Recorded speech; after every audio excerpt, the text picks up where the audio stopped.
Bonjour tout le monde! Je me présente, mon nom est Julie Racine, enseignante en soins infirmiers au Cégep Limoilou.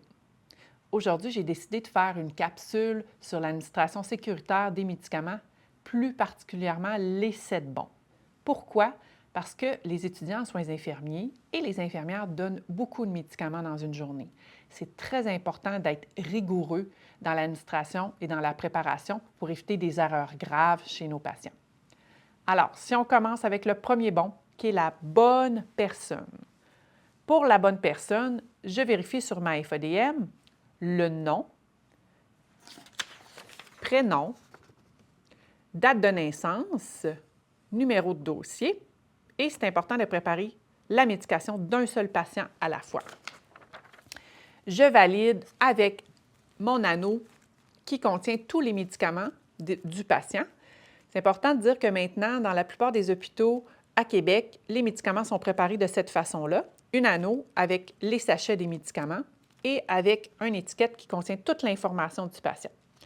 Donc, je valide sur l'étiquette nom, prénom et je compare avec ma FADM, date de naissance, numéro de dossier et j'ai la bonne anneau pour le bon patient. Dans la bonne personne aussi, c'est important de vérifier les allergies. Dans ce cas-ci, mon patient a une allergie à l'iode. Si j'ai un médicament à base d'iode, on doit aviser rapidement le médecin afin qu'il prenne les précautions pour éviter une allergie grave. On a déjà parlé de la bonne personne, maintenant on est rendu au bon médicament. Si je regarde le premier médicament que j'ai à administrer, lévothyroxine, 25 microgrammes, qui est aussi synthroïde, je prends mon anneau et je vérifie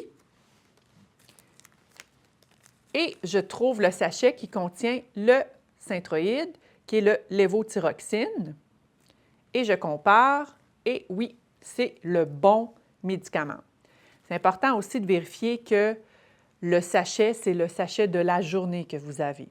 Donc, parce que par moment, il peut y avoir des sachets qui traînent dans les casiers des patients et ce n'est pas les bons sachets et pas les bons sachets de la journée. Donc, c'est important de prendre le sachet de la journée qui a été préparé par la pharmacie, vérifier la date d'expiration.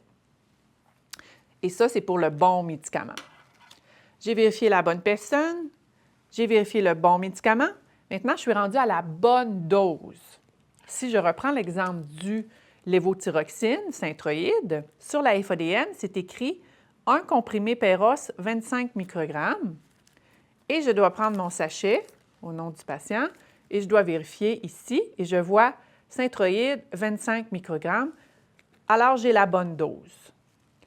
Il est possible, par moment, que vous, pour une raison particulière, que vous ayez à donner un médicament de façon rapide et urgente et que la dose du médicament ne soit pas inscrite sur la FADM. À ce moment-là, c'est important de faire le calcul et de bien connaître vos produits croisés. Et il y a plusieurs exercices dans le livre Mathémètre pour vous exercer, pour vous pratiquer afin d'être bon en calcul si la situation arrive.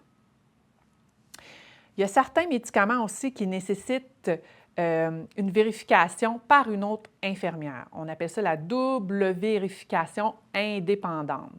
Qu'est-ce que c'est la double vérification indépendante? C'est si, par exemple, j'ai un médicament à haut risque à administrer, donc une dose assez élevée, je dois aller faire vérifier la dose par une autre infirmière pour être certain que j'ai administré, que j'ai préparé la bonne dose de médicament. Et l'infirmière, je ne dois pas lui suggérer. Je dois lui montrer ce que j'ai préparé avec la FADM et elle va faire une double vérification indépendante pour s'assurer qu'on a préparé la bonne dose de médicament. On a vu la bonne personne, le bon médicament, la bonne dose. Maintenant, on est rendu à la bonne voie d'administration. Pour la voie d'administration, dans ce cas-ci, je reprends mon exemple de synthroïde. C'est un comprimé. Et je vois sur la FADM que c'est bel et bien un comprimé. Mais sachez qu'il existe d'autres formes, comme par exemple sous-cutané, intramusculaire, ça peut être aussi intra-auriculaire, ça peut être de différentes formes, différentes voies. Ça peut arriver par moment que ça soit inscrit sur votre FADM qu'on peut donner le médicament soit per os ou soit intrarectal, par exemple dans le cas du Tylenol, et que vous devez choisir la voie. À ce moment-là, vous devez choisir la meilleure voie pour le patient. Il est possible que le patient ne puisse pas le prendre par la bouche cette journée-là parce qu'il y a des nausées et que vous devez lui donner de façon intrarectale, par exemple. Et quand vous préparez un médicament, par exemple sous-cutané, intramusculaire, très important de toujours choisir le bon matériel. Exemple, pour l'insuline, on utilise toujours la seringue pour l'insuline avec un petit bouchon orange. Orange pour alerte. Et c'est important de ne pas utiliser les autres seringues. Utilisez les bonnes aiguilles, les bonnes seringues et de cette façon-là, vous allez être sécuritaire. On a vu la bonne personne, bon médicament, bonne dose, la bonne voie. Nous sommes maintenant rendus au bon moment. Dans le cas du Synthroid, j'ai comme heure 8h30. C'est important de vous dire qu'on a plus ou moins 30 minutes pour administrer la médication de façon sécuritaire. Donc, plus ou moins 30 minutes. Si j'ai à donner mon médicament à 8h30, j'ai jusqu'à 9h pour le donner ou je peux aussi l'administrer à 8h. Pour le bon moment, je vois ici que c'est inscrit sur ma FADM 8h30. Donc, je vais préparer le Synthroid pour 8h30.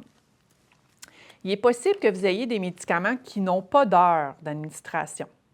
Par exemple, sur ma FADM ici, j'ai Tylenol, 2 comprimés, 325 mg, toutes les 4 heures PRN. C'est à vous de choisir quand vous allez donner le médicament. Cependant, faites attention. Vous devez vérifier, valider à quand la dernière dose a été donnée. Quand la dernière dose a été donnée. Donc, si c'est toutes les 4 heures et que la dernière dose a été administrée à 8 heures, la prochaine dose que vous allez pouvoir administrer est à midi. Pour le moment, le bon moment, ça fait le tour. Donc, bonne personne, bon médicament, bonne dose, bonne voie, bon moment. Nous sommes maintenant rendus à la bonne documentation. Qu'est-ce que ça signifie, la bonne documentation? C'est que j'ai les bons documents, la bonne FADM du bon patient devant moi. Par la suite, je dois faire la recherche de médication. Parce que si j'administre, par exemple, des médicaments au patient, que je lui amène les comprimés, je ne sais pas à quoi servent les comprimés, ça peut être dangereux. Puis de plus, ça peut diminuer aussi la confiance du patient envers vous, parce que s'il vous pose des questions sur les médicaments et que vous ne les connaissez pas, le patient risque d'être déçu ou d'être craintif de prendre sa médication. Très important de connaître chacun des médicaments qu'on va donner, le pourquoi, faire un lien avec la maladie du patient, ses antécédents aussi, et de connaître qu'est-ce qui est à surveiller. Dans la bonne documentation aussi, une chose qui est souvent oubliée par les étudiants, c'est la signature de la FADM une fois le comprimé donné. Qu'est-ce que je veux dire dans ce sens-là? C'est qu'une fois que j'ai administré le médicament ici de 8h30, je dois m'assurer d'utiliser le bon code. Donc, dans le bas du document de la FADM, il y a une petite description de chacun des petits, chacune des lettres, qu'est-ce que ça signifie. On peut voir qu'un crochet, ça veut dire que ça a été administré. Donc, je dois mettre ici un crochet dans la case, mettre mes initiales et signer à la fin. Donc, dans mon cas, Julie Racine, infirmière. Dans votre cas, si vous êtes un étudiant à l'intégration à la profession infirmière, ça pourrait être Julie Racine, PAEINF, avec vos initiales JR. Si vous ne signez pas votre FADM, ça signifie que vous n'avez pas donné le médicament. Et une autre infirmière pourrait prendre le document et voir que le médicament n'a pas été donné et le donner une deuxième fois. Donc, le patient va recevoir en double un médicament, ce qui peut être très dangereux. La signature de la FADM, très important. Aussi, ça peut être nécessaire d'écrire des notes en lien avec un médicament que vous avez donné, par exemple un Tylenol PRN. C'est important d'écrire dans la note pourquoi vous l'avez donné au besoin. Comme ça, l'infirmière qui va suivre va pouvoir connaître la raison de l'administration. Si on termine maintenant avec notre dernier bon, ce qui est la bonne surveillance. De là l'importance, avant d'administrer un médicament, de faire une évaluation de votre patient tête-pied pour être certain que c'est sécuritaire de donner les médicaments. Si vous avez un hypotenseur à donner et que vous prenez la pression du patient avant et qu'une pression basse, ça peut être dangereux de donner un hypotenseur. Cependant, si sa pression est normale, dans ses normalités, on peut donner l'hypotenseur et par la suite, au pic d'action de la médication, on va aller valider si tout est correct pour le patient, si sa pression artérielle est toujours normale. Pour la bonne surveillance, c'est vraiment de bien évaluer votre patient avant, mais aussi après l'administration du médicament. Voici un résumé des 7 bons. J'espère que cette vidéo va vous aider à mieux les comprendre pour mieux les appliquer quand va arriver le moment des stages. Merci pour votre écoute. Je vous souhaite une belle journée.